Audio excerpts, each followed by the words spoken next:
व्यासी महाराज की जय, ठाकुर जी महाराज की जय, भोले बाबा की जय। जय जय श्री राधे श्याम। सभी एक गाय आपस में वार्तालाप कर, उस वार्तालाप को सुनकर के परीक्षित जी ने कहा कि कोई साधारण पशु तो नहीं हो सकते, क्योंकि इस तरह से उपदेश कोई साधारण पशु नहीं दे सकता। क्या उपदेश दे रहे थे? एक गाय एक बैल से आपस में वार्तालाप कर रही है और गाय आंसू बहा रही है, रमा रही है। तो बैल कहता है, देवी तुम क्यों रुदन कर रही हो? तुम्हारे दुख का कारण क्या है, मुझे बताओ।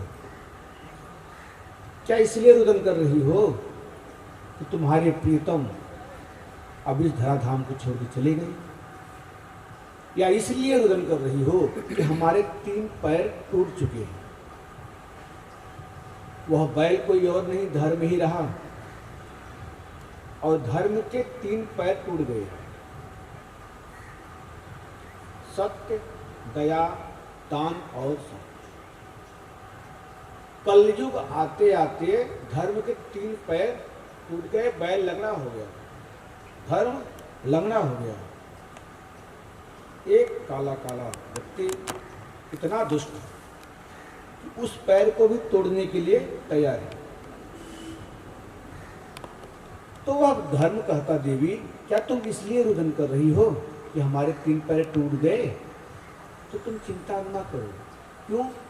हो सकता है मेरे भाग्य में यही हो कि कर्म प्रधान, व्यक्ति जैसा कर्म करता है वैसा ही तो फल मिलता है।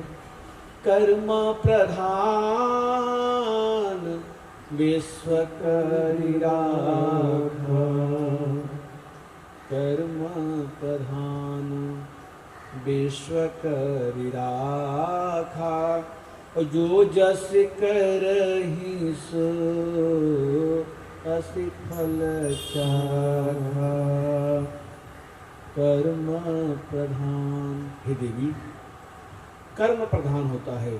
व्यक्ति जैसा कर्म करता है उसके जीवन में वैसा ही फल मिलता है। हो सकता है मेरे भाग्य में यही हो, इसलिए तुम रुदन कर रही हो, तुम चिंता न करो।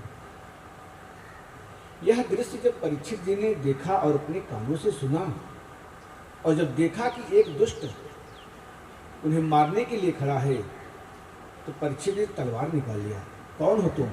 हम तुम्हें मार ही डालेंगे। और तलवार को निकाला तो शरणागत हो गया। याद आई अपने पांडवों की बात कि हमारे दादा परदादा ने कहा था कि आए हुए शरणागति को क्षमा कर देना चाहिए। क्षत्रिय वंश के राजा परीक्षित उन्हें क्षमा। अब पूछते हैं, तुम कौन हो? मुझे बताओ, किसने तुम्हारा ये हाल किया है? हम उसे छोड़ेंगे नहीं, हम उसे दंड अवश्य देंगे। आप मुझे बताओ।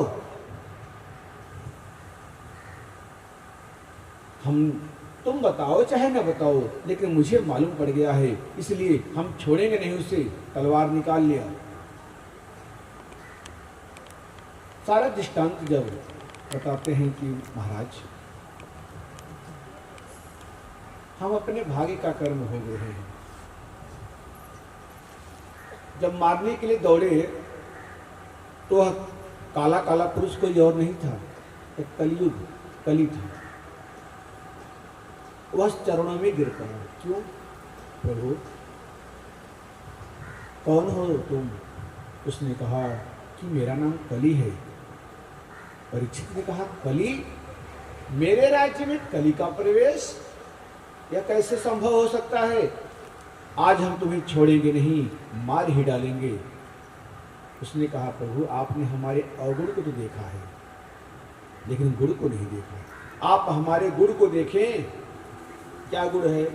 यत फलम नास्ति तपसा न योगे न समाधिना तत्फलम लभते सम्यक् कलो केशव कीर्तनात्। आपने हमारे अवगुण को तो देखा लेकिन गुण को देखा ही नहीं, इसलिए आप हमें मारना चाहते हैं।